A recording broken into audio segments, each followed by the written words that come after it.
orar, queridos. Ó Deus, estamos diante da Tua palavra, Senhor Pai, e não há nenhuma outra, Senhor Pai, outro meio, Senhor Deus, de sermos santificados, a não ser, Senhor Pai, conduzidos pela verdade. Nós sabemos que vivemos num mundo de mentiras e que, Senhor Pai, os nossos próprios corações são capazes, mesmo sem um mundo, de produzir suas mentiras, Senhor Pai, suas racionalizações, ó Deus, de, Senhor Deus, gerar encobrimentos, de justificar, Senhor Pai, aquilo que te, Senhor Deus, desonra. Portanto, não precisamos sequer, Senhor Pai, de uma cultura tão corrompida, Senhor Deus, na escuridão, para acalentarmos, Senhor Pai, enganos, desvios e mentiras. Então nós precisamos totalmente, Senhor Pai, do poder do Teu Espírito, porque tanto dentro de nós, quanto fora de nós, quanto inimigos, Senhor Pai, poderosos, como as potestades deste mundo, no qual esse mundo jaz, ó Deus, somos completamente, Senhor Pai, cercados, Senhor Pai, de mentiras externas, internas. Cada pecado, Senhor Pai, Tua palavra chama de uma concupiscência do engano, uma concupiscência da mentira, Senhor Pai. Promete algo, Senhor Pai, e entrega o oposto. Que nossos corações sejam cativos pela verdade, Deus, cativos da Tua beleza, Senhor Deus, cativos, Senhor Pai, de contemplar quem Tu és na face do Teu Filho, e não podemos contemplar Teu Filho a não ser na Tua palavra. Então, como Tu abriste o coração de Lídia, Senhor Pai, abre os corações de todos para a verdade. Nós somos da verdade no início, Senhor Pai, da nossa caminhada, porque nós somos regenerados pela palavra da verdade, mas não precisamos menos da verdade, Senhor Pai, a cada passo do caminho, porque, Senhor Pai, a Tua palavra é lâmpada para os nossos pés e é luz para o nosso caminho, Senhor Deus. Portanto, não podemos dar um passo, Senhor Pai, não só inicialmente, que a gente não confie, Senhor Pai, simplesmente no que a gente já conhece. Nós precisamos conhecer experimentalmente em nossos corações e sermos conduzidos todos os dias pela Tua palavra, que a gente possa se inclinar humildemente à Tua palavra. Não somos livres pensadores, não estamos olhando para a Tua palavra para vermos, Senhor Pai, o que convém a nós nesse momento. Oh Deus, não estamos olhando para a Tua palavra para ver, Senhor Pai, o que achamos adequado para a nossa época, nossa cultura. Oh Deus, estamos humildemente nos inclinando diante da Tua voz. Ao amarmos Tua palavra, não amamos um livro, amamos Tua mente, amamos Tua sabedoria infinita, amamos, Senhor Pai, toda a Tua glória revelada a nós em Teu Filho. Que nós possamos meditar, Senhor Pai, e sermos cheios do Teu Espírito assim nesta noite, em nome de Jesus. Amém, amém. Spurgeon dizia que o discernimento não é saber a diferença entre a coisa certa e a errada, que o verdadeiro discernimento é saber o que é certo do que é quase certo. E é isso que nós mais precisamos, não é? Saber diferenciar o certo do quase certo. Hoje há muita coisa errada, não é? Portanto, não é difícil enxergarmos erros crassos, mas os erros mais perigosos são sutis. E o nosso compromisso é exatamente com uma proporção e integralidade de toda a palavra de Deus. Martin Lloyd-Jones dizia que grande parte dos falsos profetas que enganaram o povo de Israel não enganaram falando mentiras, mas omitindo aquilo que Deus dizia, dizendo verdade sobre Deus, mas deixando aquilo que não era adequado, ou que não iria trazer, ou que iria trazer problemas de fora. Ou seja, nós podemos ser um falso profeta, Lloyd-Jones estava dizendo sempre coisas verdadeiras sobre Deus, mas nunca dizendo coisas verdadeiras que nos deixem em situação que nós não queremos estar diante do nosso mundo, diante das pessoas. Portanto, nós podemos simplesmente dizer coisas verdadeiras sobre Deus, deixando outras coisas de fora, gerando uma coisa desproporcional entre a verdade, entre cada parte da verdade de Deus tão perfeitamente colocada diante de nós. Quando nós temos isso, nós não temos mais a verdade e nem temos a perfeição da palavra de Deus. que está exatamente na proporção em que as coisas estão perfeitamente equilibradas. Você não equilibra na nossa época o Evangelho e a lei, não é isso que você faz. Você só tem o Evangelho, mas você deve ter ele na sua completude. E Paulo, ele, quando já está próximo do fim do seu ministério, ele vai passar indo para Jerusalém, e ele quer conversar com os pastores de Éfeso antes de ir a Jerusalém, mas ele não quer se atrasar muito, então ele não quer ir até a Éfeso. Em Atos 20, 16, ele chama então que esses pastores encontrem ele em Mileto, no caminho que ele está fazendo para Jerusalém, porque ele quer chegar em Jerusalém antes, se possível, da festa de Pentecostes. E ele se encontra então em Atos 20, 16, com esses pastores. E no verso 20, no capítulo 20 de Atos, ele diz: olha, vocês não vão ver mais a mim vivos. Ou seja, é a última vez. É uma das cenas mais tocantes da Bíblia, porque eles se abraçam, eles choram por causa dessa palavra de Paulo, de que eles não viriam mais. Imagine, Paulo é o grande águia do Evangelho, não é? O homem que Deus mais usou para revelar a si mesmo, ao mundo. E o fato desse homem estar partindo e dizer àquela igreja tão importante para ele, para o coração dele, que eles nunca mais iam ver ele vivo, era realmente uma despedida chocante, e triste, e ao mesmo tempo tocante para nós.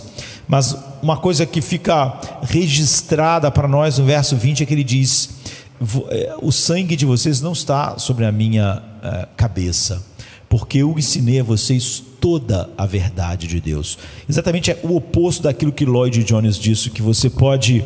Lutero também dizia isso, que se você falar sobre Deus, aquilo que a tua cultura não está atacando naquele momento, você é um falso mestre. Ou seja, as épocas nos propõem lutas diferentes muitas das vezes. Se você começar a atacar hoje simplesmente as mesmas coisas que Lutero atacavam, sendo que não é essas coisas que a cultura está mais levantando, é óbvio que você não vai ter problemas. Mas Lutero dizia: nós somos chamados para nos levantarmos naquilo que a nossa cultura está mais atacando Deus. Porque Lutero disse que se você não faz isso, seria como se você estivesse no campo de batalha, e a batalha está acontecendo ali, mas você vai lá para o outro lado.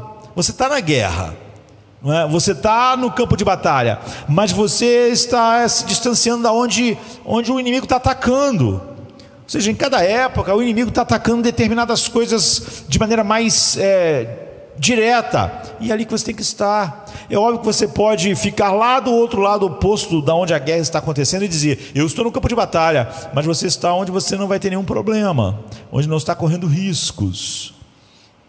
Então Lutero está falando sobre a mesma coisa, e Paulo diz: eu ensinei a vocês toda a verdade de Deus. Havia uma proporção correta da verdade, do equilíbrio da verdade de Deus. E nós hoje temos perdido o discernimento, o que Spurgeon disse, a capacidade de distinguir entre o certo do quase certo. Há muita coisa gritantemente errada hoje, mas quando você se volta para muitas pessoas pregando a graça e o Evangelho, ela é muito diluída, para que a cultura não fique muito em oposição a você. E isso é ser falso de uma maneira mais perigosa, porque como você fala sobre alguns aspectos da graça, você está mais próximo da verdade, o que é mais enganador. É mais difícil distinguir o certo do quase certo do que o certo do errado, não é? Então, Jesus morreu com propósitos, e nós devemos, como Lutero disse, pregar para nós o Evangelho todos os dias. E todas as semanas ele pregava o evangelho, e alguém certa vez perguntou a ele, diz: por que vocês esquecem o evangelho? Só que a gente pode diluir o evangelho. Então a gente quer colocar de maneira breve essa conexão entre a obra de Cristo para extirpar o nosso pecado e a obra do cristão habitado pelo Espírito Santo em extinguir o pecado na sua vida. Ou seja, nós fomos chamados para matar ou mortificar, como a Bíblia usa, o nosso pecado, não o pecado dos outros. Normalmente a gente quer mortificar o pecado de todo mundo, o pecado institucional. Eu acho que atacar instituições é a coisa mais cômoda que existe, porque sempre que a gente ataca a igreja, é uma coisa muito sem rosto, sem CPF, não é? Normalmente quando as pessoas estão falando da igreja, elas nunca estão se incluindo, a não ser quando é coisa boa. O ser humano tem a tendência seguinte: se a igreja está pregando o evangelho, ela diz: nós estamos pregando o evangelho, ou seja, ela faz parte daquilo, mesmo que ela não faça, ela não pregue para ninguém. Agora, quando ela está falando sobre algo errado na igreja, ela fala como se ela não fizesse parte daquilo, e isso deixa você num lugar cômodo, né? E me parece, e eu acho bem claro, que nas últimas décadas, quem se aproxima mais daquilo que é certo, e é o que Spurgeon disse: o discernimento é discernir entre o certo do quase certo, e tem uma ênfase centrada no evangelho, não é uma ênfase proporcional ao poder da graça em nossas vidas, como o poder da graça na nossa justificação, exatamente para não ficar em desacordo muito grande com a nossa cultura e com o mundo ao nosso redor. Então a pregação da ênfase do evangelho acaba enfatizando algo que vai criando uma distorção oposta ao que Paulo disse: eu preguei a vocês toda a verdade de Deus, de maneira completa. Em vez disso, parece que ser centrado no evangelho hoje, que chega nos bancos da igreja e se espalha pela internet muitas vezes, pregue o evangelho para si mesmo todos os dias, pregue o evangelho. É o que Lutero dizia, e é verdade, devemos pregar o evangelho todos os dias. Mas o que significa quando as pessoas estão falando isso? Anseie pelas boas novas. Mas essas boas novas da ênfase dos nossos dias naquilo que está quase certo, é o que Paulo disse: eu não tenho o sangue de vocês sobre mim, porque eu preguei toda a verdade de Deus. Não, as pessoas estão falando o seguinte: você deve pregar o evangelho, enfatizar as boas novas no seguinte: no amado você é aceito, no amado você é perdoado, no amado não há nenhuma condenação há para os cristãos de Jesus, tudo verdades. No amado não há julgamento de jeito nenhum. No amado nós estamos absolvidos, nós estamos vindicados. Deus puniu todo o pecado presente, passado, futuro no nosso substituto. No amado nós estamos vestidos com a justiça de Cristo. Isso realmente é o evangelho. Mas nós somos chamados e salvos por uma graça que nos leva para algo ainda melhor, se é que nós podemos imaginar algo melhor do que essa glória disso que nós afirmamos. E aqui está o problema com essa ênfase. Suponha que você fosse condenado à morte, que você merecesse ser condenado à morte. Não foi um engano, não foi um julgamento não adequado, e você vai ser enforcado, ou vai ser, sei lá, vai para a cadeira elétrica, para a câmara de gás, ou vai ser pendurado por uma corda pelo pescoço até morrer, e você, depois de todos o tempo de espera, a execução está a horas. Mas quando as pessoas vêm te pegar na sala bem cedinho, né, de madrugada, e eles não te levam para a sala de execução, nem para a forca, porque alguém, um substituto, tomou totalmente a sua culpa, tomou totalmente, voluntariamente o seu lugar e resolveu pagar sem nenhum motivo de que havia algo bom em você, o seu lugar na execução. Seria uma experiência, eu acho,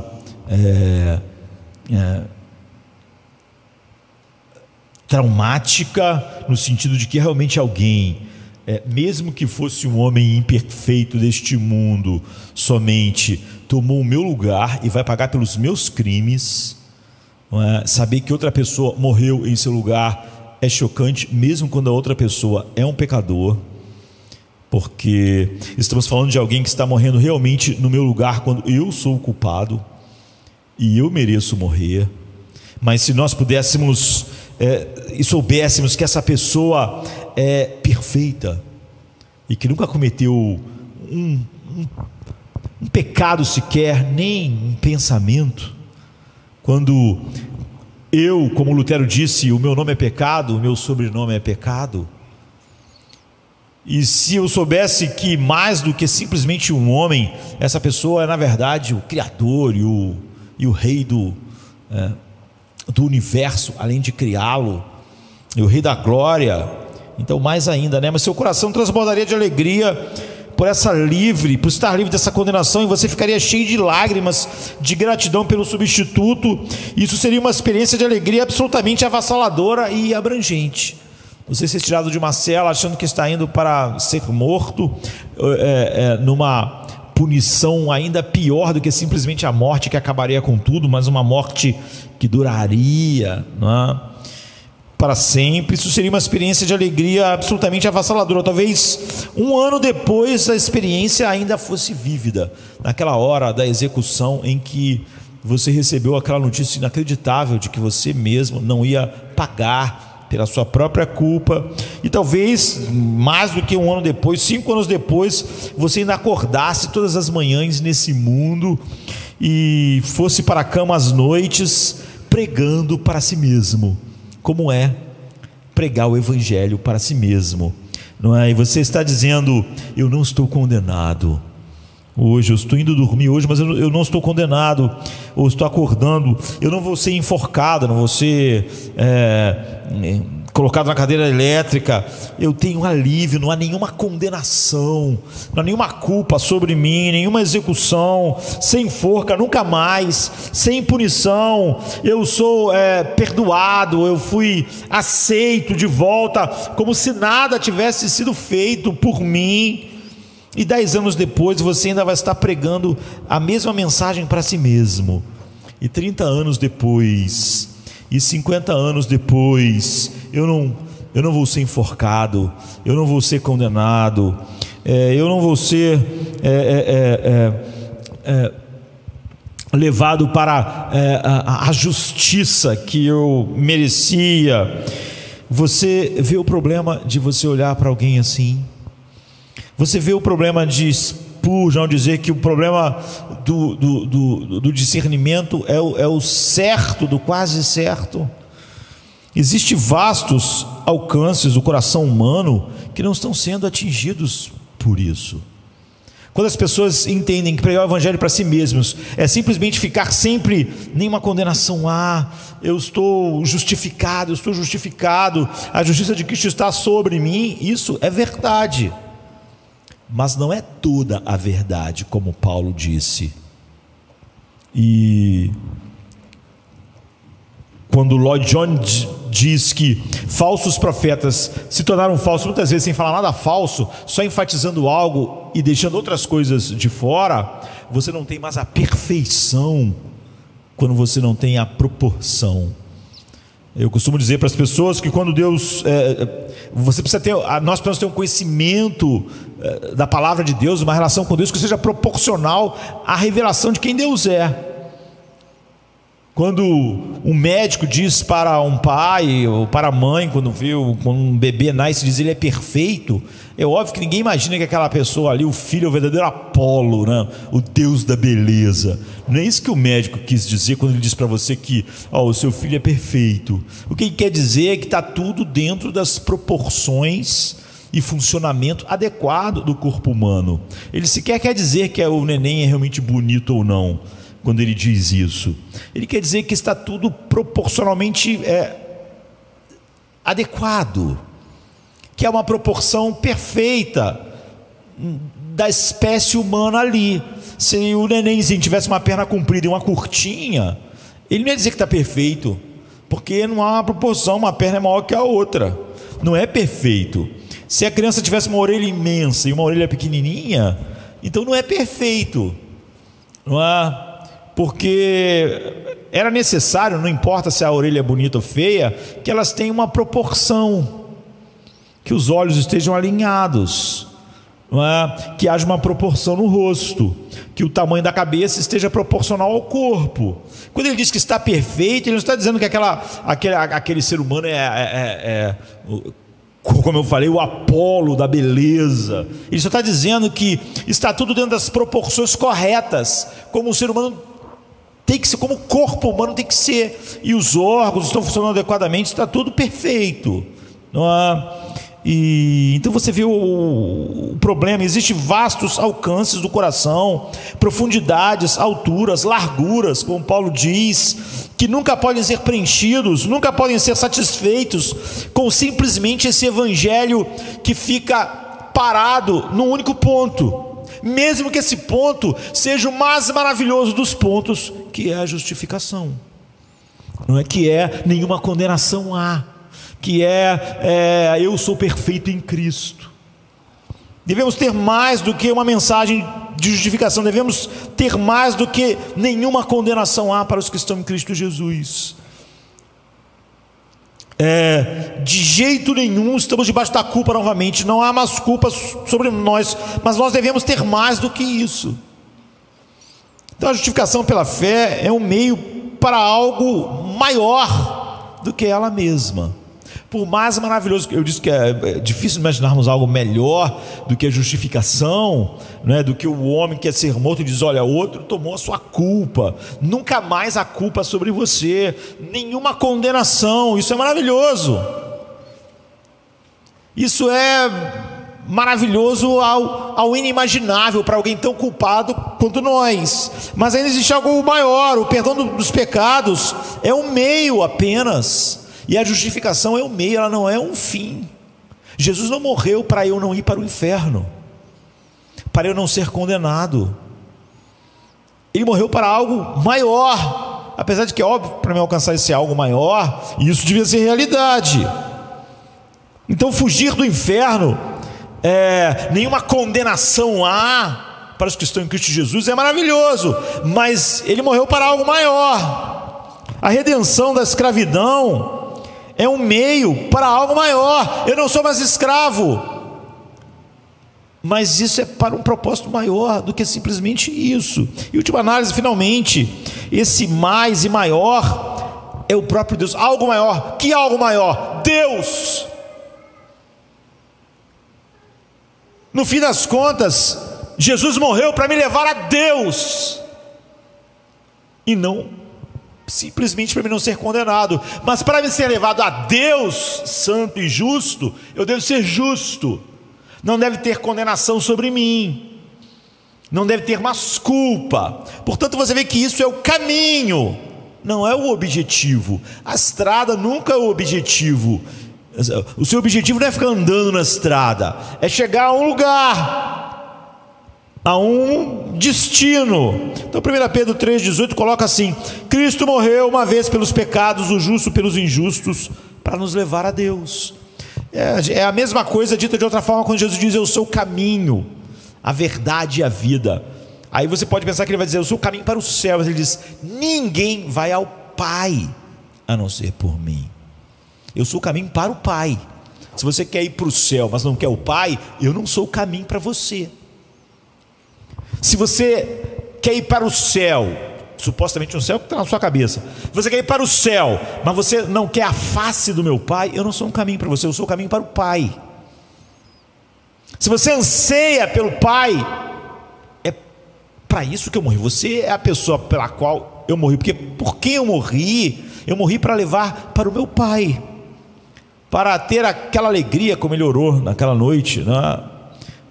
Que foi preso, para que eles desfrutem eles vejam a glória que eu tinha contigo antes da fundação do mundo, para ver Deus, para conhecer Deus, para ter Deus como o amante da sua alma, para desfrutar Deus como um filho desfrutava e ser irradiado com a glória de Deus, para finalmente, em alguma medida, refletir Deus por toda a eternidade, de maneira tão perfeita quanto uma criatura possa refletir a glória de Deus, tornar-se finalmente um eco adequado da excelência de Deus.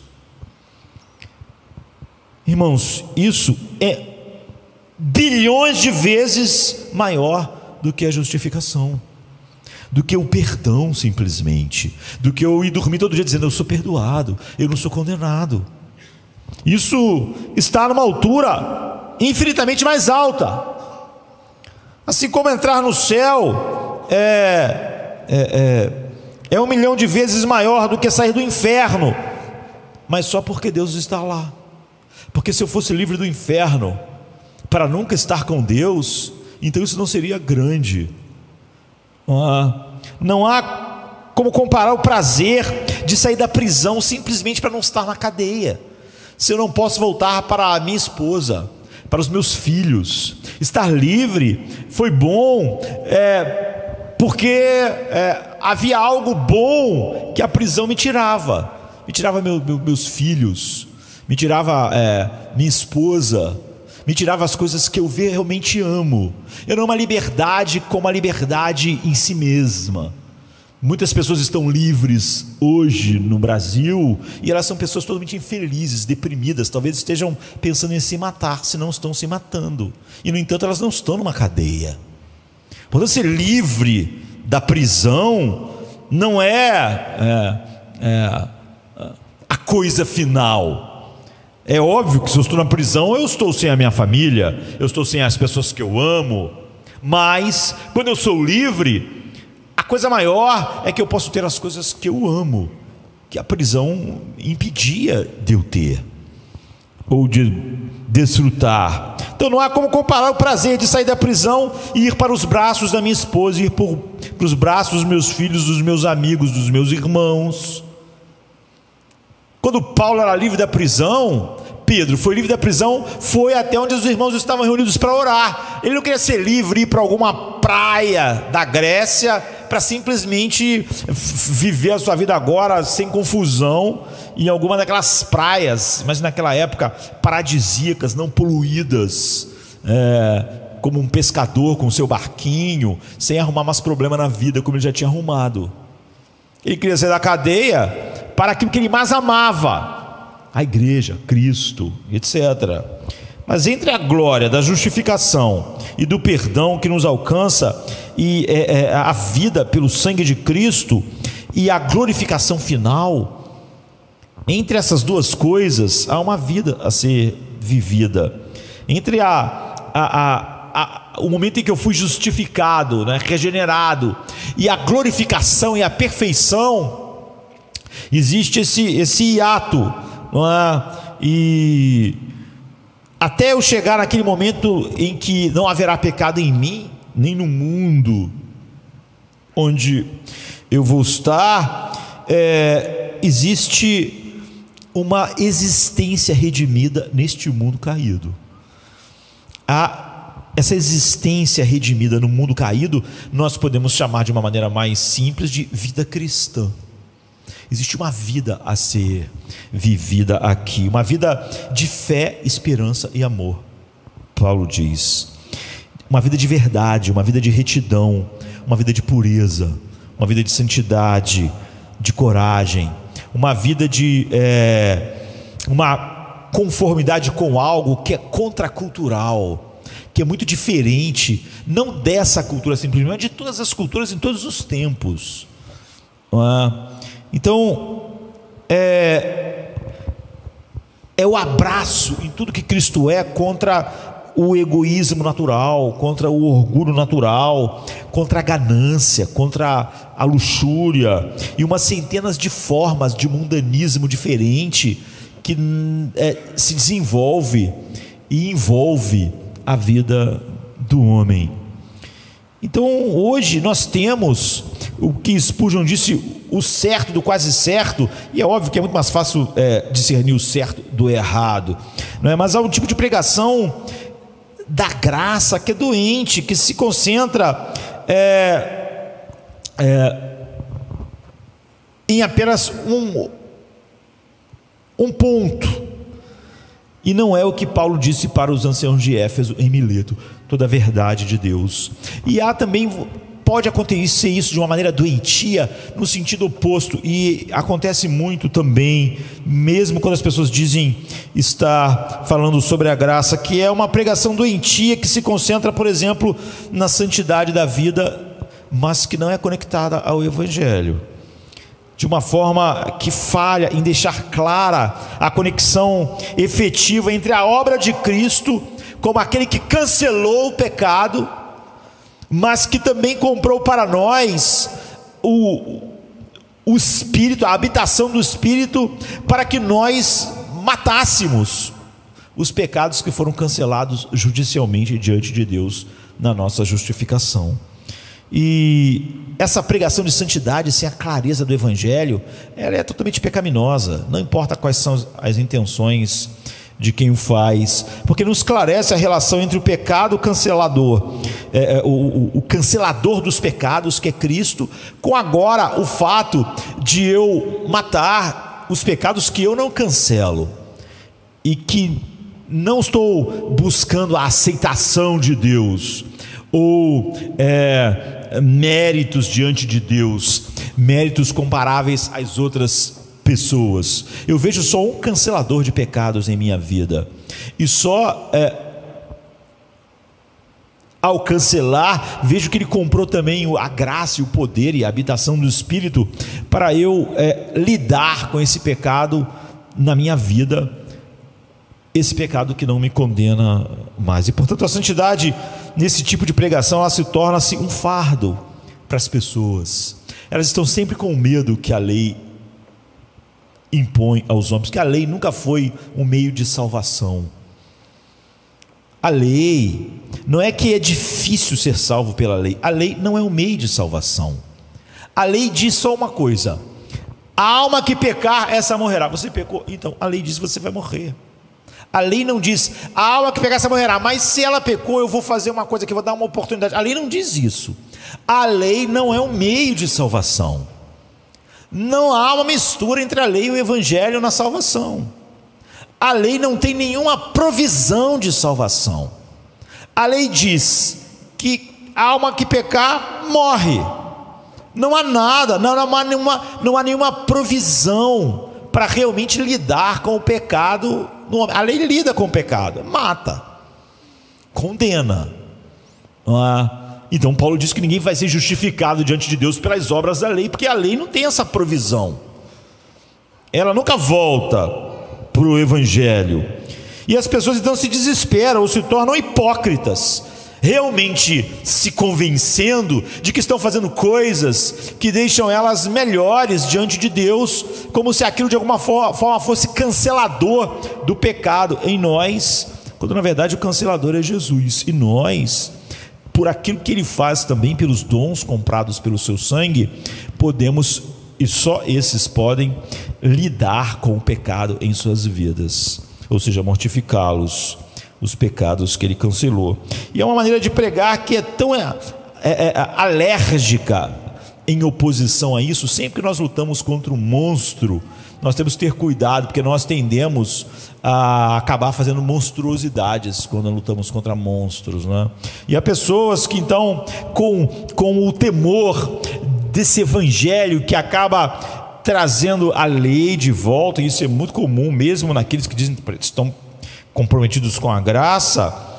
Eles ficam totalmente alérgicos a todos os imperativos da Bíblia e todos os mandamentos e as advertências, que ele nunca prega com nenhum senso de urgência, que simplesmente no final do dia, alguém que viveu uma vida que desonrou a Deus todo dia, simplesmente ela senta de noite e diz: não há nenhuma condenação, eu estou em Cristo. É só isso que ela tem a dizer.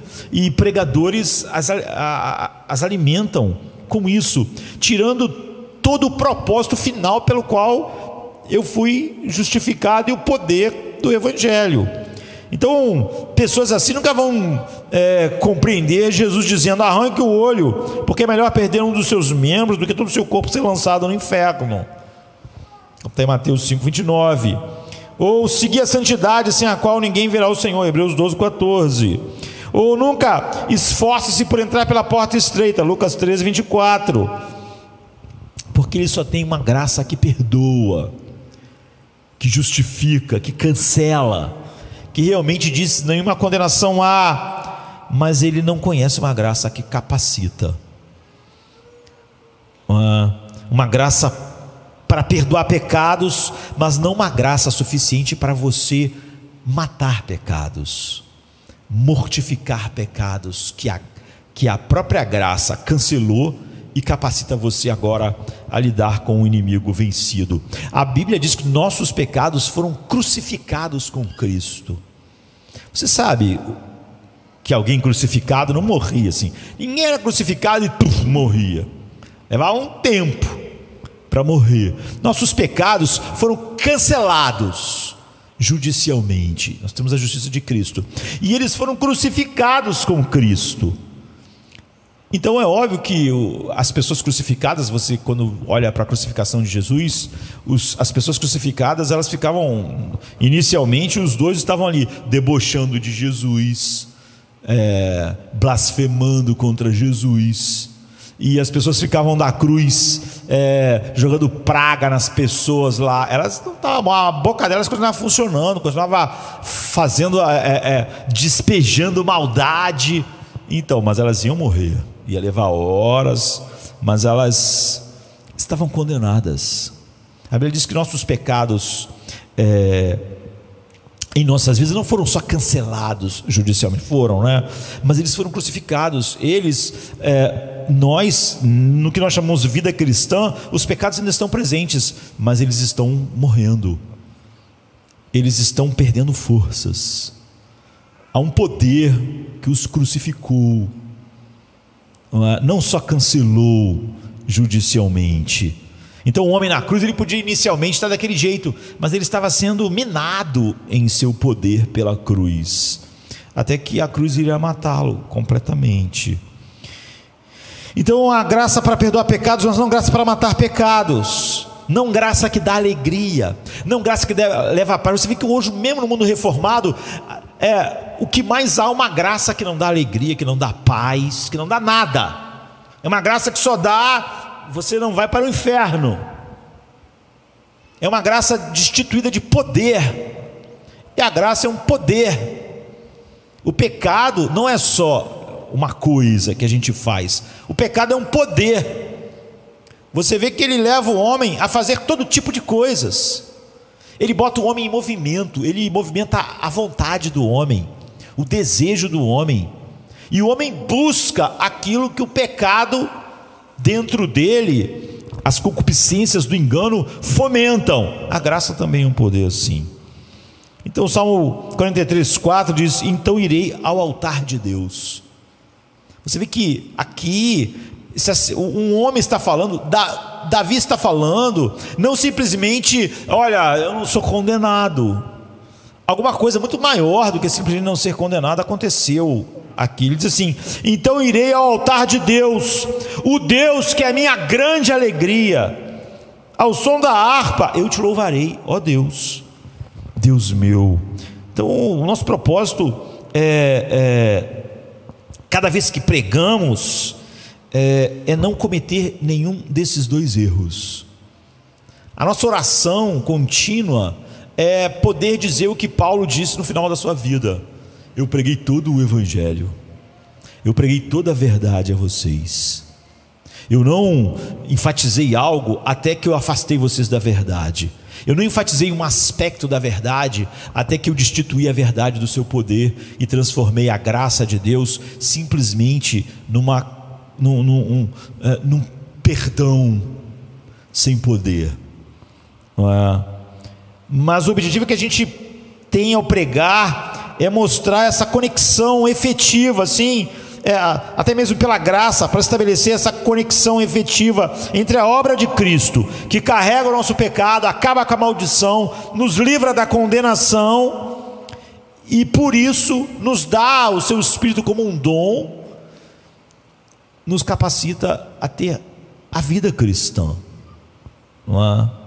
E entre o pecado que ele cancelou e o pecado que nós vencemos, entre as coisas que nós deixamos para trás e prosseguimos para o alvo, não carregamos sempre elas, entre os horrores do sofrimento de Cristo por nós e a nossa santidade crescente nele, ao contemplarmos a sua glória e sermos transformados de um grau de glória para outro. Então, de todos os textos nós podemos examinar para fazer essa conexão, né? Romanos 8:4, Colossenses 1:22, Hebreus 10:10, mas 1 Pedro 1:14-16 faz isso muito bem. Diz assim: como filhos obedientes, está vendo? Já sou filho, não é? Já estou no reino, como a gente viu hoje pela manhã. Como filhos obedientes, não vos conformeis com as paixões da vossa antiga ignorância, mas como é santo aquele que vos chamou, sede vós também santos em toda a vossa maneira de viver, porque está escrito: sede santos, porque eu sou santo. Você vê, já está falando com filhos, já está falando com pessoas que estão em seu reino, que não há mais nenhuma condenação, que são livres, que não estão mais debaixo da lei, que seus pecados foram cancelados na cruz. E há 4 observações nesses versos. Primeiro, a santidade é ordenada: sede santos. No versículo 15 é um imperativo, geneiteíta, não é uma sugestão, não é um bom conselho que se você fizer vai ser bom, não é, mas um comando de Deus. Em segundo lugar, a santidade de Deus é a base. Ele não diz: sede santos, porque senão você vai para o inferno. Ele está falando com os seus filhos: sede santos, porque eu sou santo. Essa é a razão. Essa é a razão para o coração que é salvo totalmente pela graça ansiar por santidade. A razão que ele dá é baseada nele mesmo. Sede santos por uma razão: eu sou santo, não é? Verso 16. Em terceiro lugar, a santidade de Deus significa que Ele é tão separado de tudo que é comum. Nesse sentido, só Deus santo, Ele é separado de toda a criação, Ele é totalmente diferente, Ele é transcendente. Na verdade, Ele é separado de tudo que é criado, como aquele que é o Criador de tudo, e não, aquele que dá a vida, mas não recebe vida de ninguém, aquele que dá tudo, que tudo tem na existência, e ele mesmo não recebe nada de tudo que existe, porque tudo que existe é sustentado por ele, e ele não pode ser sustentado por aquilo que ele sustenta. Ou seja, ele é santo, ele está numa classe à parte, ele é único. Deus é único, e se uma coisa, quanto mais menos a dela, mais rara ela é, mais valiosa ela é. Se Deus é único, só Ele é Deus, então Ele é a coisa mais valiosa que existe. O universo inteiro, incluindo eu, você e os anjos não caídos, não tem valor nenhum perto do valor de Deus. Ele é único, Ele é raro, nada é como Ele. Nós chamamos esse tipo de separação de transcendência. Deus é transcendente, e a Bíblia acrescenta uma dimensão moral nessa transcendência de Deus, de modo que nós chamamos de pureza ou bondade transcendente. Pureza transcendente ou bondade transcendente de Deus. que é a sua santidade. Significa que Ele está perfeitamente separado de tudo que é finito, ou seja, tudo que é criado, e também de tudo que é corrompido na criação. Então há uma separação dele entre tudo que não é corrompido na criação, porque Ele é transcendente a isso, muito mais ainda de tudo que é corrompido. Então há essa pureza transcendente. É como a pureza de Deus não é medida por nada fora dele mesmo. Ele é a medida de toda pureza, bondade e valor. Nós, a pureza em nossa vida é medida por Deus, é medida por algo fora de nós. Nossa bondade é medida pela bondade dele. Hoje a gente viu dizendo, vocês sendo maus, não é? Você vê, a nossa bondade não é medida por nós mesmos, é medida por algo fora de nós, o que é muito diferente de Deus. A bondade, a pureza e o valor de Deus não é medido por nada fora dele. Deus ser ativamente santo significa o quê? Já que não é a medida de nada comparativo fora dele, é que todas as palavras de Deus, tudo que ele diz, todas as atitudes de Deus e todas as ações de Deus estão em perfeita harmonia com o valor infinito da pureza transcendente de Deus. E isso é o que significa Deus ser santo. Não é que ele se comparou a algo fora para medir isso, não. Tudo que ele fala, todas as suas ações, atitudes estão em perfeita harmonia com o seu valor infinito. E isso significa ele ser santo. Portanto, a nossa santidade sempre é derivada dele. A santidade dele não é derivada de nada. Significa que todas as nossas atitudes, palavras e ações devem estar em harmonia com o valor infinito de Deus. E quando as minhas palavras, minhas intenções e minhas atitudes estão em harmonia com o valor infinito dele, isso é santo. Isso é santidade. Então 1 Pedro 1,14 preenche o que significa para nós sermos santos como Deus é santo. Ele diz, como filhos obedientes, não vos conformeis com as paixões. A palavra na verdade é simplesmente desejos, não é? Da vossa ignorância interior. Havia uma ignorância em nós que geravam paixões, geravam desejos em nós. E esses desejos vinham de uma ignorância.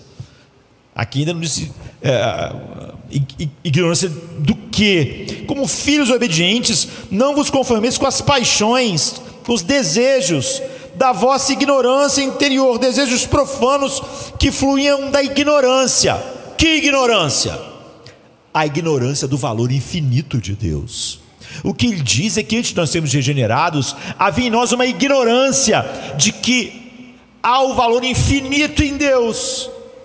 E então nós éramos dominados por desejos que eram contrários e opostos ao valor infinito dele. Nós valorizávamos mais a nós mesmos e todas as coisas no lugar de Deus, o que é o oposto da santidade.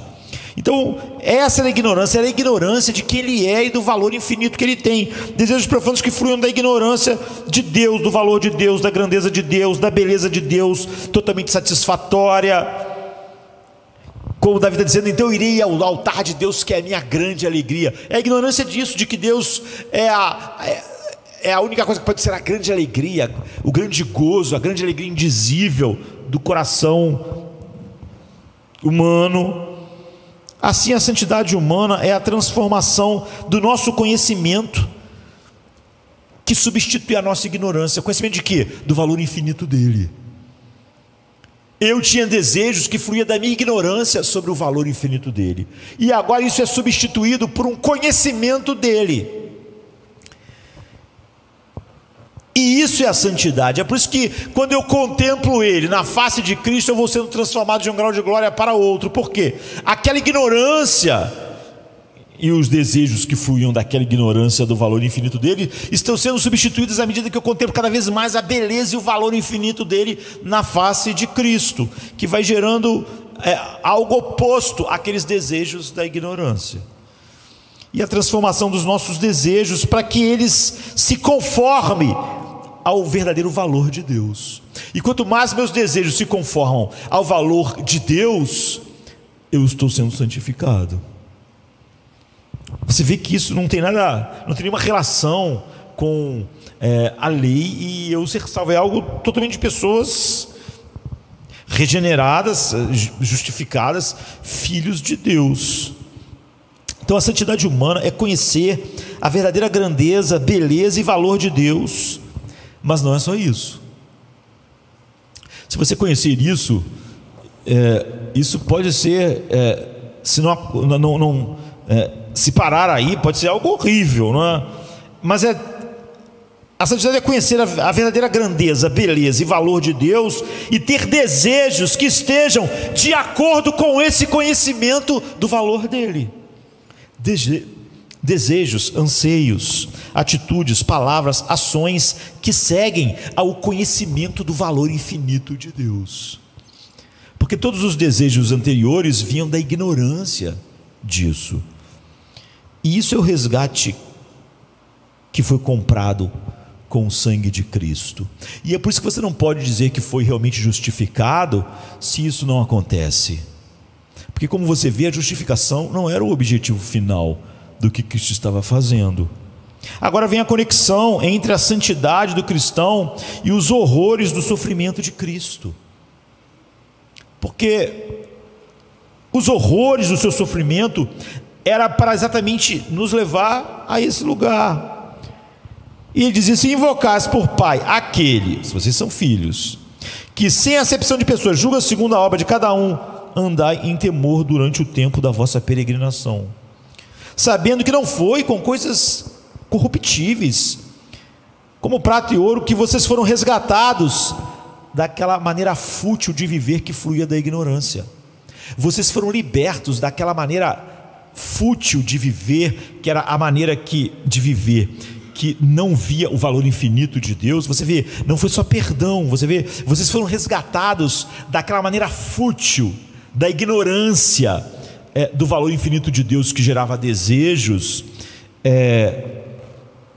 Vocês foram resgatados dessa vã maneira de viver na ignorância, que por tradição recebeste dos vossos pais. Vocês foram resgatados disso não como uma coisa corruptível, mas com o precioso sangue de Cristo, como de um cordeiro imaculado e incontaminado. Ou seja, você vê, o sangue de Cristo não só me libertou da culpa do pecado, mas daquela vã maneira de viver, ou seja, da vida que eu tinha, que fluía da ignorância do valor infinito de Deus. Portanto, o sangue de Jesus que me tirou e tirou de mim toda a culpa, nenhuma condenação, ele também me libertou da maneira de viver, da maneira fútil que eu vivia, quando eu vivia na ignorância do valor infinito de Deus. Agora observe então cuidadosamente que há duas maneiras pelas quais Pedro faz essa conexão entre o sangue de Cristo, que é o resgate, e a nossa vida, que o poder da graça vai produzindo, não é? Resgatado da maneira fútil de viver. Primeiro está no versículo 18, onde ele diz: fostes resgatados dos caminhos fúteis herdados dos vossos antepassados. Ele não diz que nós somos resgatados só da culpa, ou da condenação, ou de Satanás, ou do inferno. Vocês foram resgatados daquela ignorância do valor infinito de Deus, que gerava em vocês toda espécie de desejos que não estavam em conexão com o valor infinito dele. Vocês foram libertos disso pelo sangue, o mesmo sangue que tirou a condenação, que justificou vocês. Ele não diz que fomos resgatados da culpa, da condenação, ou de Satanás, ou do inferno aqui. Ele diz: não, mas com o precioso sangue de Cristo vocês foram resgatados daquela vã maneira de viver, ou seja, aquela maneira de viver que ignorava o valor infinito de Deus e fazia vocês terem desejos e viverem uma vida que não era compatível com o conhecimento do valor infinito. Ele diz que nós fomos resgatados dos caminhos fúteis, em algumas versões da vã maneira de viver. E a palavra para caminhos, no versículo 18, é a mesma palavra para conduta, no versículo 15, onde ele diz: sede santos em toda a vossa maneira de viver, ou em toda a vossa conduta. Anatrosfei a palavra. Então, para mostrar o paralelo, não é? A gente pode dizer que o versículo 18, vocês foram resgatados dessa conduta fútil, anastrófeis, ou seja, essa conduta que fluía da ignorância do valor infinito de Deus, e como Deus sempre age de acordo com esse valor infinito que é a santidade dele, ou seja, não é baseado em algo externo a ele, mas a nossa é. Nós somos santos porque ele é santo, nós devemos ser santos, não por causa de nós mesmos ou de um motivo em nós, o que significa que quando Cristo morreu e derramou o seu sangue, infinitamente valioso, porque o sangue de Cristo vale mais que o universo inteiro, não é que ele vale mais do que a minha vida. Ele comprou por meio de um pagamento de resgate nossa transferência de uma conduta fútil, de uma fútil maneira de viver que era baseada na ignorância do valor infinito de Deus, para uma nova maneira de viver, para uma nova vida que é baseada não na ignorância mais, mas no conhecimento desse valor infinito de Deus, ou o conhecimento da glória de Deus na face de Cristo. Ou seja, o conhecimento que me livrou da ignorância, que fazia eu viver e ter desejos e ações da ignorância, e que trazia para mim uma maneira fútil de viver. Ele comprou então, queridos, nossa santidade, e não só o cancelamento dos nossos pecados. Pedro diz: não foi com prata e com ouro que vocês foram comprados daquela maneira de viver, daquela ignorância do valor infinito de Deus. Não foi com coisas perecíveis como prata e ouro, que as pessoas valorizam muito, mas com a coisa mais preciosa do mundo, o sangue do Filho de Deus, o sangue de Deus. Isso é o que ele pagou, não só para não sermos condenados, mas pela nossa santidade, e por fim, pela nossa glorificação, para a perfeição nessa santidade. Foi isso que ele pagou, para harmonizar as nossas atitudes com o valor infinito de Deus. Porque antes, fora a obra de Cristo, há uma ignorância em nós do valor infinito de Deus, e nossas ações e desejos então estão de acordo com a nossa ignorância. Então os nossos desejos não estão em harmonia com o valor infinito dele, pelo contrário. E a compra, Pedro diz, foi efetivada. Então a compra foi feita, ela é eficaz. Se ela é eficaz para não haver nenhuma condenação, é o mesmo sangue, ela é eficaz para me livrar da vã e fútil maneira de viver. Você não pode separar Cristo, nem o que o sangue dele comprou, dizendo que o sangue dele foi capaz de comprar algumas coisas, mas o sangue dele não foi eficaz para comprar outras coisas que a Bíblia está dizendo que o sangue dele comprou. Portanto, você não pode dizer que você foi justificado, mas você vai viver na maneira fútil de viver, porque você continua na ignorância do valor infinito de Deus, já que ele comprou todas essas coisas com o seu sangue, para as mesmas pessoas. Ele disse que meu objetivo era um tipo de... que o objetivo da nossa vida, e deve ser o objetivo da nossa pregação, é que deixe clara essa conexão. Cristo, para extirpar o pecado, e a obra do cristão agora, para uma vida que não reflete aquela ignorância, aquela vã maneira de viver, ou seja, a mortificação dos nossos pecados. Então o pagamento do resgate de Cristo não foi um fracasso, ele não derramou seu sangue em vão, ele obteve o que ele pagou, e o que ele pagou não foi só o cancelamento do nosso pecado. Ele obteve um povo que agora foi livre da ignorância para ver o valor infinito de Deus e ter então agora desejos ações e atitudes que cada vez mais, de uma maneira crescente, reflitam o valor infinito de Deus. Então tudo em nós, é óbvio, que está com um espaço enorme para crescer. Então eu iria ao toque de Deus, que é minha alegria, mas essa alegria vai crescer. O Deus que eu sinto, conheço o seu amor, mas esse conhecimento está crescendo e vai crescer. Paulo orava para que os efésios, Deus os enchesse com o poder do Espírito, para que eles conhecessem o amor de Cristo. Ou seja, eles conheciam, mas isso ainda está crescendo, mas está acontecendo.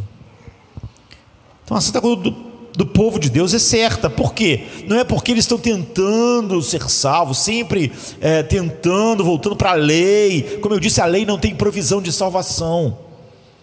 Voltar para a lei, nós estamos mortos para a lei só podia nos condenar, e ela nos condenou, e nós morremos em Cristo. A punição da lei foi porque a lei nunca teve o propósito e nenhuma provisão de salvação. A lei dizia que quem pecar morre, e nós somos pecadores. A lei não tem nenhum caminho de salvação para nós. A lei tem uma sentença. Então por que eu fui resgatado? A gente diz que há duas maneiras pelas quais Pedro faz essa conexão nessa passagem entre o sangue de Cristo e o resgate e a nossa santidade. A primeira é que por seu sangue ele efetivamente resgatou o seu povo de uma conduta fútil, ou seja, de uma conduta que fluía da ignorância do valor infinito de Deus, para uma conduta santa. Ou seja, uma conduta que, como agora eu sinto o valor infinito de Deus, vejo esse valor infinito, vejo sua santidade, eu tenho desejos, anseios que estão de acordo com esse valor, porque eles são a minha glória e a minha alegria. Ele efetivamente obteve a santidade então do seu povo pelo seu sangue. Agora, o segundo caminho é visto na conexão lógica entre o verso 17 e 18, que diz, na segunda metade do verso 17, ele dá um comando: portai-vos com temor durante o vosso exílio, durante o tempo que vocês estão no mundo. Isso é, sede santos, porque Deus é santo. Você vê que você podia pegar esses dois versículos e colocar eles juntos. Como eu disse, a razão da nossa santidade não está em nós mesmos, a de Deus está nele mesmo. Ele age, tudo que ele faz está de acordo com o seu valor infinito. A nossa está porque ele é santo. Ou seja, nós temos agora as nossas ações, motivações, desejos vêm da libertação da ignorância que nos cegava para o valor infinito dele. E depois vem um particípio que funciona como fundamento, no versículo 18a: sabendo que vocês foram resgatados dessa vã maneira de viver. Vocês foram libertos da ignorância que fazia vocês não saber e não conhecer o valor infinito de Deus, e por isso tinham desejos e eram controlados por desejos que fluíam da ignorância do valor infinito de Deus. Assim, a lógica que conecta os dois versos é: portai-vos de maneira santa, porque vocês sabem que vocês foram resgatados dos caminhos fúteis da ignorância do valor infinito de Deus. Essa é a pregação, essa é a pregação da graça. Pedro clama para suas congregações, já que ele está escrevendo para as igrejas em Ponto, Galácia, Capadócia, Ásia, Bitínia, e não para uma igreja só, né, para todos nós. Ele clama por um imperativo claro: portai-vos no temor de Deus. Seja santo, porque o seu Deus é santo. Dobre a sua vida em harmonia com o valor infinito que ele tem em Cristo. Então, torne a santidade completa no temor do Senhor. O apóstolo Paulo diz a mesma coisa, por exemplo, em 2 Coríntios 7:1. Ora, amados, pois que temos tais promessas, pois que o evangelho é o que ele é, purifiquemo-nos de toda a imundície da carne e do espírito, aperfeiçoando a santificação no temor de Deus. E ele dá o grande fundamento: porque sua liberdade dos modos antigos e fúteis e seu novo modo de vida santo em Cristo, as duas coisas foram compradas pelo sangue de Jesus para o seu povo. Não é como se Deus, vamos usar uma metáfora, não é como se Jesus tivesse sua esposa sequestrada, que para muitas pessoas a pregação é só da libertação. Então seria isso: Jesus teve sua esposa sequestrada e ele pagou o resgate. Ele pagou o resgate para libertá-la, só para ela ir dormir com todos os outros homens e não ficar com ele para sempre em seus braços. Quando Spurgeon disse que discernir o erro, aquilo que é certo do quase certo, é importante por isso, queridos, porque o quase certo normalmente é mais mortal do que um erro maior, não é? Então Jesus, ele me libertou, ele me resgatou como sua noiva, como sua esposa, para os seus braços. Ele me resgatou não só Deus escravizado pelo pecado, Deus sido sequestrado, nós como a noiva dele, para depois que a gente fosse liberto, a gente pudesse adulterar com todos os outros homens, porque o nosso marido pagou o resgate. Ele, com o seu sangue, me libertou da vã maneira de viver, da minha ignorância sobre o valor infinito de Deus. E se você não for liberto das duas coisas, você não é a noiva de Cristo. Não é a noiva de Cristo achar que Ele, como marido, me libertou, me resgatou dos sequestradores que me aprisionavam, do pecado, só para mim poder ser uma adúltera livre. Não aconteceu assim. Essa não é a maneira de pensar sobre o sangue de Jesus. Pedro diz: o sangue dele também me libertou da vã maneira de viver. O sangue não é impotente. Ele não é um marido que só conseguiu libertar a esposa das mãos dos bandidos para entregar ela na mão de outros amantes. O sangue dele é capaz de me libertar e me levar para o Pai.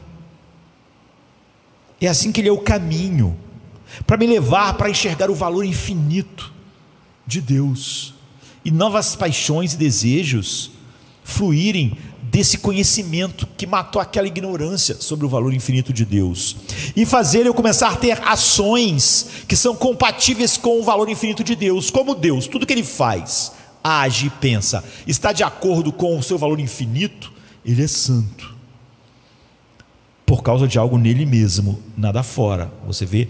Mas agora eu que tenho esse conhecimento, a razão da minha santidade não está dentro de mim, está fora. Eu sou santo porque Ele é santo, porque agora eu vi também o seu valor infinito, sua beleza infinita. E isso traz o quê? Traz alegria, traz desejos, anseios, que estão de acordo com o valor infinito dele, santidade.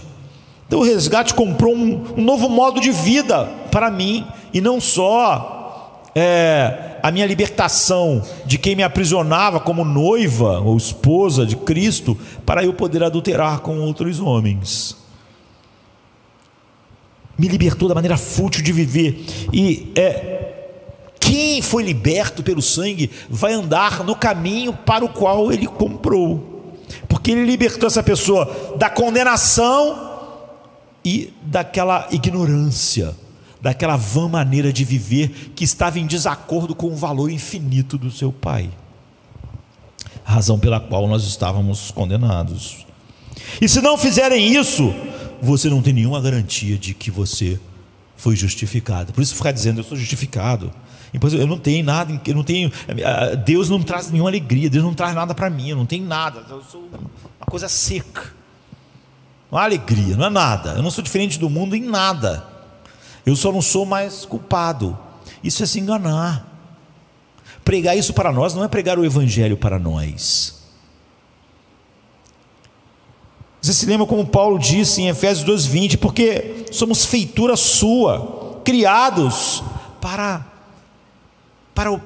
uma vida de obediência que Ele de antemão preparou para que andássemos nelas. Então, um novo modo de vida santo para os redimidos foi preparado por Deus, e parte dessa preparação foi o resgate de 1 Pedro 1,18. Deus não derramou o sangue do seu Filho em vão. Ele derramou o sangue do seu Filho para nos livrar da ignorância, para enxergarmos o seu valor infinito, e agora termos uma vida que não é mais aquela vã maneira fútil de viver da ignorância que nós herdamos naturalmente dos nossos antepassados, para que possamos viver para Ele. E você vê que o caminho aqui não separa as coisas. A lógica de Pedro ou de Paulo, ao pregar o Evangelho, conduz aos resultados inexoráveis. Sede santos, porque Deus é santo, e portai-vos no temor de Deus, porque Ele vos resgatou de uma vida fútil para uma vida de santidade pelo precioso sangue de Cristo. Então, em 1 Pedro 2,24 diz que a obra de Cristo para levar o pecado é a mesma obra que é a base do cristão lidar com o pecado em sua vida. Ele mesmo carregou nossos pecados em seu corpo sobre o madeiro, a fim de que morrêssemos para o pecado e vivêssemos não mais para o pecado. Você vê, não é só nos libertou da escravidão lá para nós sermos, como eu disse, uma esposa que agora pode adulterar, porque foi livre. Ela comprou o nosso amor, comprou o nosso desejo por Ele. Agora nós temos que encerrar, né? O tempo acabou. Por que as pessoas fazem isso? Por que as pessoas enfatizam uma graça que se torna perigosa à medida que ela não está lá no afastamento crasso da graça, porque enfatiza um aspecto dela, mas deixa o homem no mesmo lugar onde ele estava antes de ser alcançado? Em primeiro lugar, talvez alguns simplesmente não tenham visto a conexão entre a obra de Cristo para extirpar o pecado e a obra de Cristo para nos livrar da ignorância que faziam nós vivermos em paixões que eram contrárias ao valor infinito de Deus. Eles falam da graça e pregam a graça, esses pregadores, mas eles realmente pensam só em ser livre do inferno.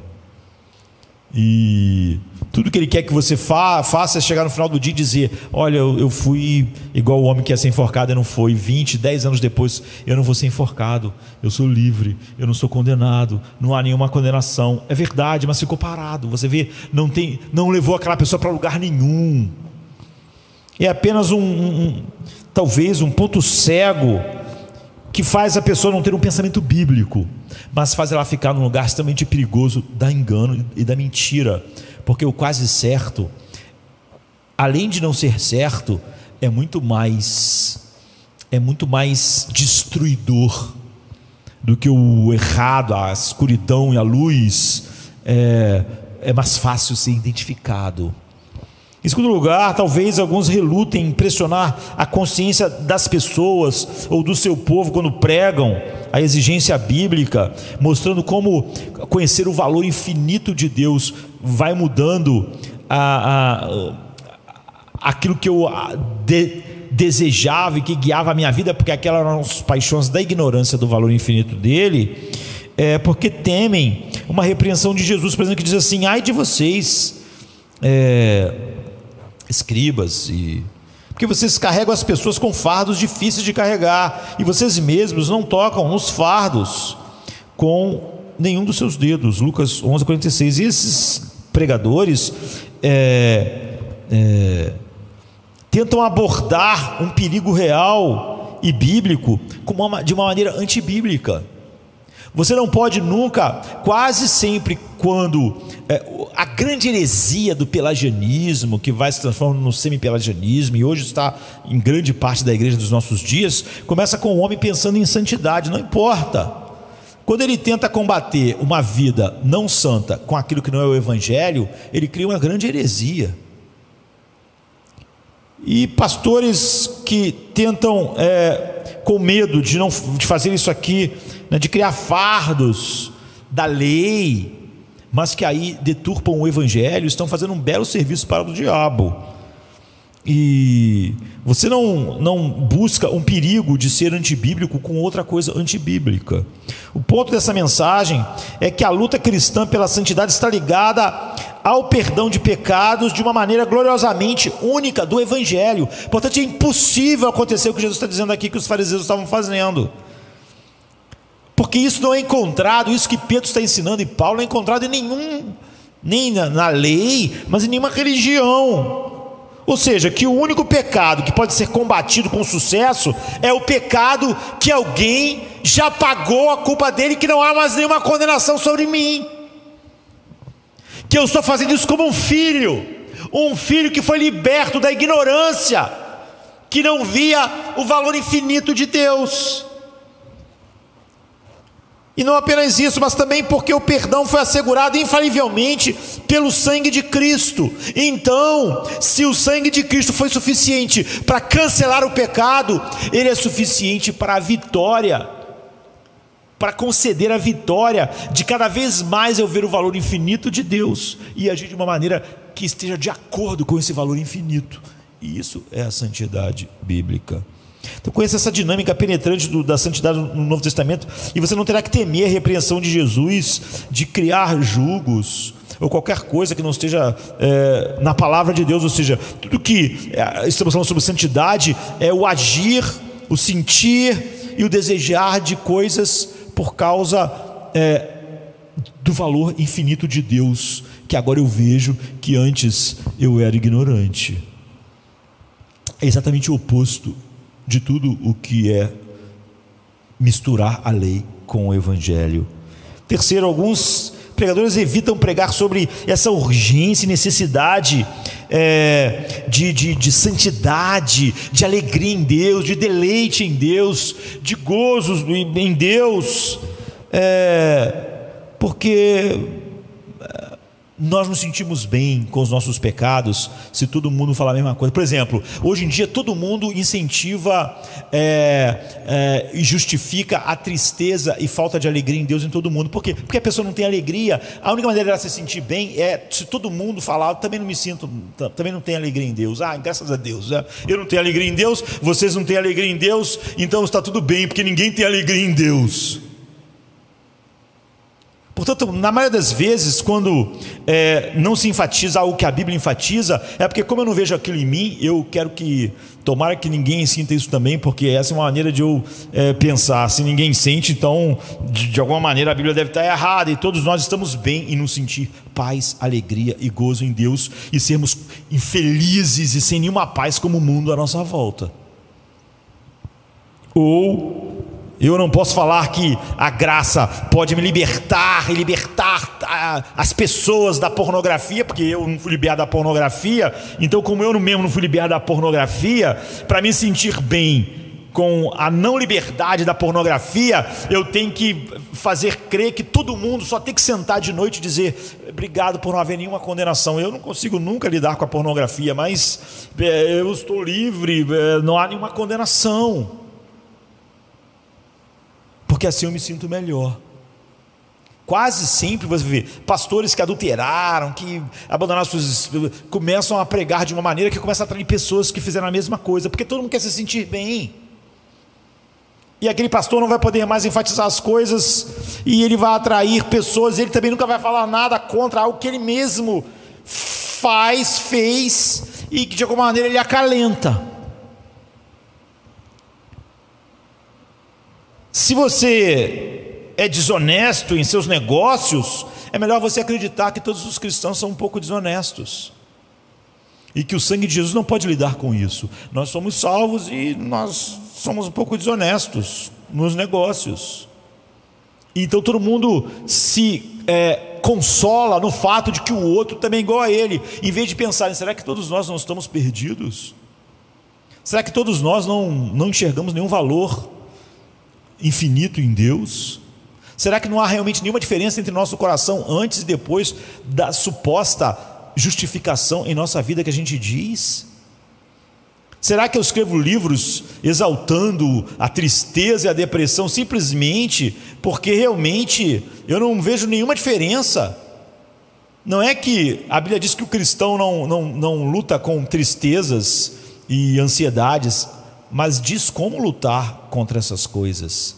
Ou seja, não diz que o cristão não experimenta determinadas coisas, mas que ele vai saber lidar com elas, porque ele tem maneiras. Não diz que o cristão não peca, por exemplo, mas diz que ele tem maneiras de lidar com o pecado agora, de vencer, e de cada vez as suas atitudes estarem mais de acordo com o valor infinito de Deus, e que isso é um poder muito maior do que o poder do pecado, e de que isso vai fazendo a vida do justo, do justificado, ser como a luz da aurora.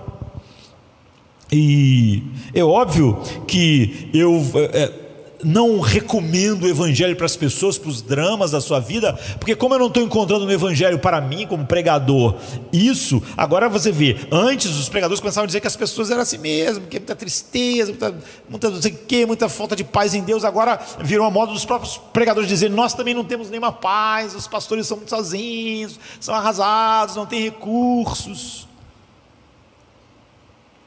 Mas João escreve para a igreja, diz: olha, eu escrevo para vocês para que a comunhão de vocês seja com o Pai, para que vocês tenham comunhão conosco,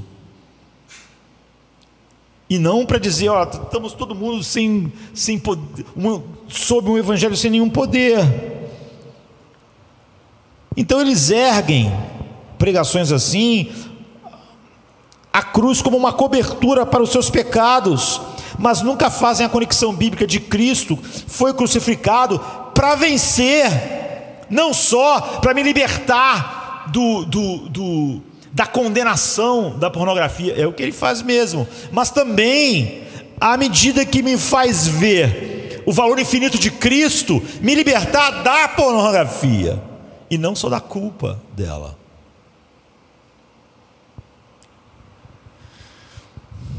E da desonestidade, e da falta de paz, e da falta de alegria, e de todas as coisas que eram o normal na minha ignorância do valor infinito de Deus. Mas à medida que eu vejo esse valor infinito mais e mais, tudo está entrando em conexão com esse valor infinito de Deus, de uma maneira crescente. E só vai terminar, é óbvio, na glorificação. Em quarto lugar, pregadores evitam qualquer coisa que se aproxime de um tipo de pregação que confronta as pessoas com os seus pecados, porque eles não querem que elas se sintam mal. E o grande Deus da nossa geração é fazer as pessoas não se sentir mal. E é por isso que o humanismo secular é tão presente nos púlpitos, porque ele está presente em todo lugar. Alguém pode contar a coisa mais terrível, tudo que você quer dizer para aquela pessoa é o seguinte: não se sinta mal, não se sinta mal. A coisa mais importante é você vir num culto e não se sentir mal. A pessoa pode contar a maior depravação para você, a primeira coisa que você quer é que aquela pessoa não se sinta mal, não se sinta culpado. Não é? Nós temos agora um nome de doença para cada coisa, para o ser humano não se sentir mal. Você é uma vítima. O vitimismo, todas as ideologias em nós, as pessoas se sentem vítimas por causa do seu peso, elas se sentem vítimas por causa de como o seu cabelo é, se é liso, se não é liso, a cor da sua pele. Elas são ensinadas a se sentir vítimas por tudo.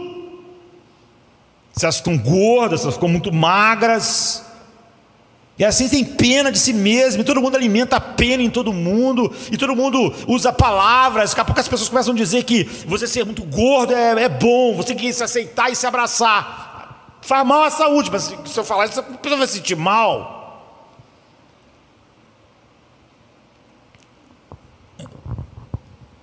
Então todo mundo quer que todo mundo se sinta bem, o que causa dificuldade. Fica fácil você pegar parte da graça, mas não a graça toda, porque parte dela vai fazer as pessoas não se sentirem tão bem. E eu só quero que elas saiam da igreja, do culto, se sentindo bem. É o que faz pregações assim. E há pastores tão infectados com a cultura mimada, contemporânea, que nos tornou todos hipersensíveis. E com medo, porque todo mundo, qualquer coisa vai ser ofendido, vitimismo. E no púlpito eles temem provocar o descontentamento de alguém. A coisa mais assustadora é alguém ficar descontente, ou alguém se sentir mal. Existem razões para esse tipo de relutância em pregar a urgência de tudo que Cristo fez, e uma delas é uma insegurança profundamente arraigada, que se manifesta em uma necessidade desesperada de ser amado pelas pessoas e pelo mundo, de ser aprovado pelas pessoas. E como eu quero ser um pregador aprovado, eu sou uma pessoa sensível, uma pessoa que é empática. Há uma necessidade tão grande de ser visto assim, que todas as coisas que vão gerar nas pessoas talvez uma opinião de que eu não sou tão empático, e vai fazer então eu não ser tão amado, e eu preciso tanto ser amado por todos, eu não posso falar. Esses pastores precisam cavar fundo em seus corações. Por quê? Há essa necessidade de ser amado de tal maneira que eu tenho que esconder a verdade de Deus das pessoas. Finalmente, há uns que têm tanto medo de serem rotulados como conservadores ou fundamentalistas. Queremos ser vistos como pessoas mais progressistas, com a mente mais abertas, inclusivas, que evitam qualquer comando bíblico que pareça colocá-los em algum acampamento do qual eles não querem fazer parte, e não querem ser vistos pelas pessoas sob esses rótulos. Então nós precisamos ensinar o Evangelho com o cuidado tremendo, que Spurgeon disse, que o discernimento é você saber a diferença entre o quase certo do certo. É você poder se levantar como Paulo, quando vai ver as pessoas pela última vez na sua vida, antes de morrer, e dizer: eu não sou responsável, porque eu preguei toda a verdade de Deus, não selecionei algumas verdades. Ou seja, mesmo que ele não tivesse pregado a mentira, ele disse: se eu não tivesse pregado toda a verdade, eu seria culpado por ter enganado vocês, por ter mentido por vocês ao ocultar algumas verdades e apresentar somente algumas. O que Jesus fez nos colocou, finalmente nos livrou não só da nossa culpa, não só, graças a Deus fez, nenhuma condenação há porque estamos nele, isso é maravilhoso, mas nos levou para um outro lugar maior, nos fez ver o valor infinito de Deus, e nos fez ver que Deus age, pensa e faz todas as coisas de acordo com o seu valor infinito, e isso é a santidade de Deus. E nós não temos a santidade por algo em nós mesmos, por algo igual a Deus, fora.